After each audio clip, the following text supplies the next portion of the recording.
That's a big. 45 million ounces of gold sit under a ridge in southwest Alaska. Nobody has ever mined one of them. From the air, there's nothing. Tundra, black spruce, a gravel strip serving a village of 100 people. This isn't a rumor or a guess. The ore has been drilled, measured, and mapped for 30 years. It has just never been touched. That makes it the largest untouched gold deposit in America. Enough gold in one hill to match a decade of Nevada's entire output. So, how does something this big stay untouched for 117 years? And what changed in 2025? The place has a name, Donlin Gold in the Kuskokwim Gold Belt, named for the creek that runs off the ridge into the Kuskokwim River 10 miles downstream. The nearest settlement is Crooked Creek, about 100 people on the riverbank. There is no road to Donlin. There is no road to Crooked Creek. There is no road to almost anywhere in this part of Alaska. In winter, the river freezes hard enough to drive on. In summer, it's barges and float planes. That isolation is the first reason this gold went untouched. It is not the interesting one. In 1909, the Klondike was finished and Nome was crowded, and the men who had missed both went looking for country nobody had claimed. Some pushed up the Kuskokwim, a slow brown river running through 600 meters of nothing. They found color in the creek gravel, not much, enough. One of them was a prospector named Robert Donlin. The creek took his name and eventually so did everything under it. What followed was 80 years of almost nothing. Small placer outfits worked the streams with sluice boxes and shovels. Men froze, went broke, and left.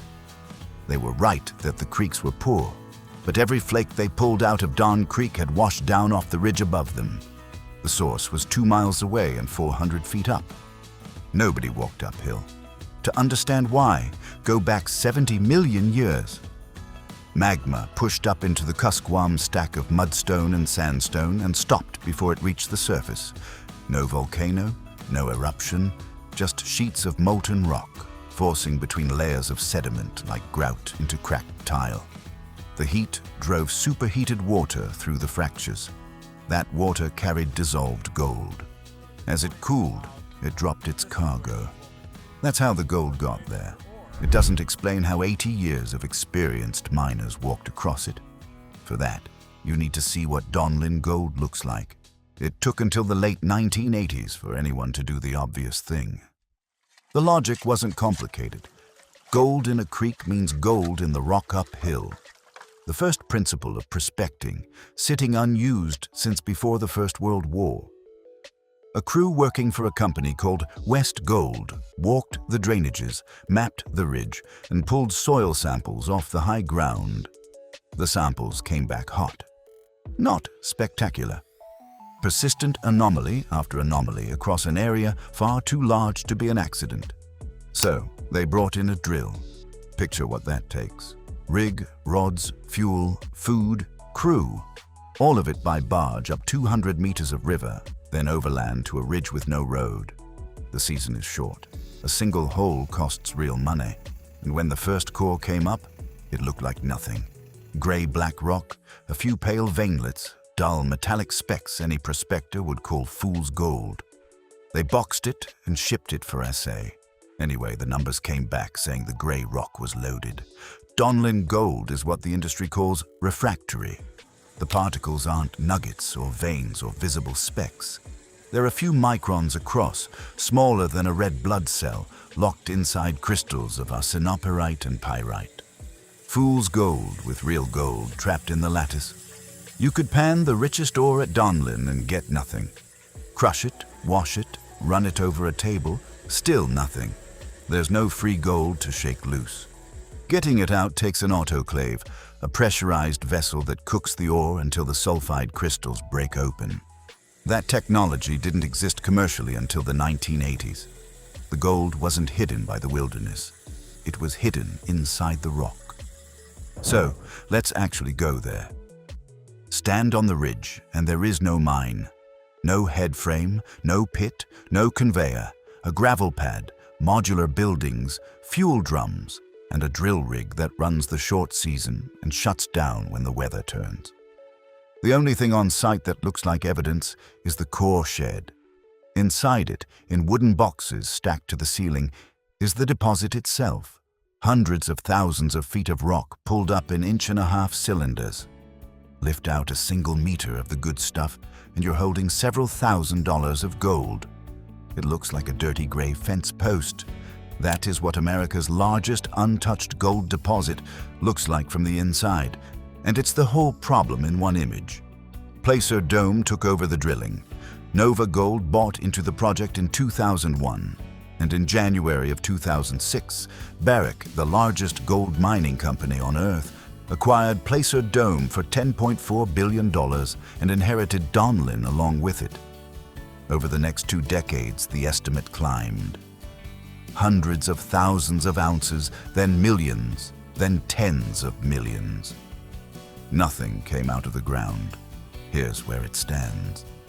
After 3 decades and more than 1,000 holes, around 40 million ounces measured and indicated, the categories you can put in a mine plan.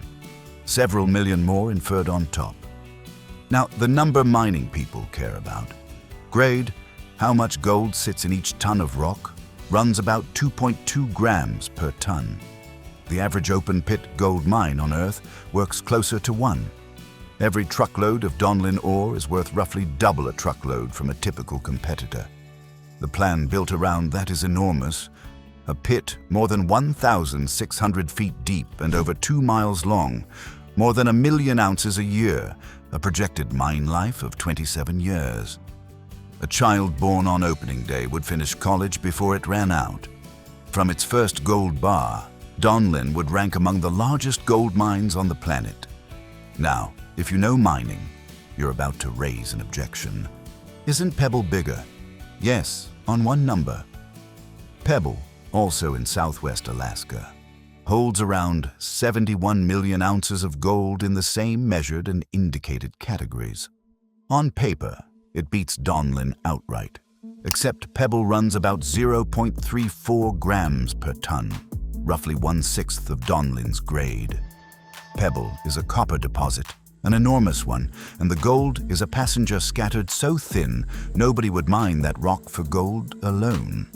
Then there's Gold Strike in Nevada, the largest gold system ever found in the United States at around 58 million ounces. Genuinely bigger.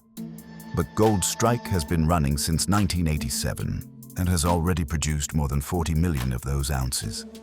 It isn't waiting under a ridge. It's in vaults, jewelry boxes, and circuit boards, which leaves exactly one deposit in America that is both this big and entirely intact. So why is it still a hill? Because there's no road, no port, and no power. The plan to fix that sounds invented. A buried natural gas pipeline running roughly 316 miles from Cook Inlet over the Alaska Range. A 227 megawatt power plant at the end of it. A new port cut into the riverbank. A road from port to mine. Barges hauling equipment hundreds of river miles upstream during the few months the water is open. The bill runs into the billions before the first ounce comes out. For years, that was the whole story. Too big, too remote, too expensive, and the gold could wait. Then, in the space of about 14 months, everything moved at once. In June of 2025, after 19 years, Barrick sold its entire half of the project for $1 billion and walked away. It had never fully committed. The two partners had spent years deadlocked over whether to actually build the thing. Novagold's chairman later described it as an impasse, and Barrick chose to put its billions into a copper and gold project in Pakistan instead. Then look at who bought it. 40% went to Paulson Advisors, the firm run by John Paulson, the investor best known for making billions betting against the American housing market before the 2008 crash. The rest went to Novagold, which took its stake to 60%. Then the money started moving. Fluor was brought in to run the bankable feasibility study with 3 more engineering firms on specialist packages, a budget of over $130 million for 2026 alone. In January of 2026, a letter of intent with Glenfarne to take gas off the Alaska LNG pipeline, solving the power problem that had blocked the project for a decade. And in July of 2026, Novagold agreed to buy Paulson out entirely and take 100% in a deal valuing the new company at around $4.2 billion. After 117 years of nothing, 4 moves in 14 months. But none of that decides it. A courtroom does. The Kuskokwim salmon runs collapsed. Chinook and Chum fell far enough that subsistence fishing was shut down for villages that have eaten off that river for thousands of years. And the mine plan puts a tailings dam in the watershed above them. In November of 2025, the Alaska Supreme Court unanimously upheld the state water use and pipeline permits. A significant win with consequences reaching well beyond this project. But 6 Southwest Alaska tribes had already won in federal court.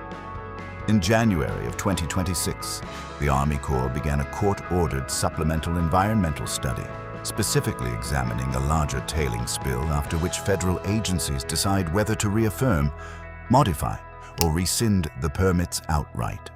And in June of 2026, the largest tribe in the Yukon-Kuskokwim Delta was back before the state Supreme Court, arguing the mine would dewater salmon spawning beds on Crooked Creek. Some Alaska Native corporations back this project and the jobs it brings. Downriver tribes have fought it for a decade. Both are Yupik. Both are fighting for the same river. American gold production has been falling for over a decade. The country consumes far more than it digs, in jewelry, in central bank reserves, and in the fraction of a gram in the connectors of the phone you're probably holding. Meanwhile, gold has run to record prices, driven by governments buying it by the ton. Every one of those prices was set by a market that assumed deposits like Donlin stay untouched. That assumption now has an expiry date attached to it. And that date isn't set by a geologist. It's set by permit offices, federal courts, and elections. The ordinary machinery nobody watches. So, let's say it plainly. What makes this America's largest untouched gold deposit? Largest is Shakeup, around 45 million ounces of gold mined for gold, at nearly double the world's average open pit grade. Nothing else in the country combines that size with that quality. Untouched is the part that should be impossible. Not underexplored, not undiscovered. Fully drilled, fully assayed, permitted at the federal level. And after 37 years of knowing exactly what's down there, not 1 ounce has come out. It stayed that way because the gold was hidden 3 separate times. Hidden on the surface, under trees with nothing to see from the air. Hidden inside the ore, in crystals nobody could break open until the 1980s. And hidden in plain sight. Ask 100 Americans to name the biggest gold deposit in their own country, and you will not get this answer. And it is still getting bigger. The 2025 drill program put more than 18,000 meters of hole into that ridge. It came back with intercepts running as high as 26 grams per ton, more than 10 times the deposit's own average grade, which is already double the world's. The deposit is open at depth. The drilling stops while the ore is still going down, and the mineralized trend runs about 5 miles along that ridge. Everything counted so far comes from less than half of it. In 30 years, the estimate has been revised many times. It has never once gone down. Fly over it today, and it looks the way it looked in 1909. Tundra, black spruce, a gravel strip, and 100 people on a riverbank. Underneath, untouched, sits more gold than the Klondike and Nome produced put together. But for the first time in 117 years, there are dates on it. A feasibility study due, an environmental review due, a company being built specifically to dig this hole. America's biggest gold deposit isn't untouched because nobody found it.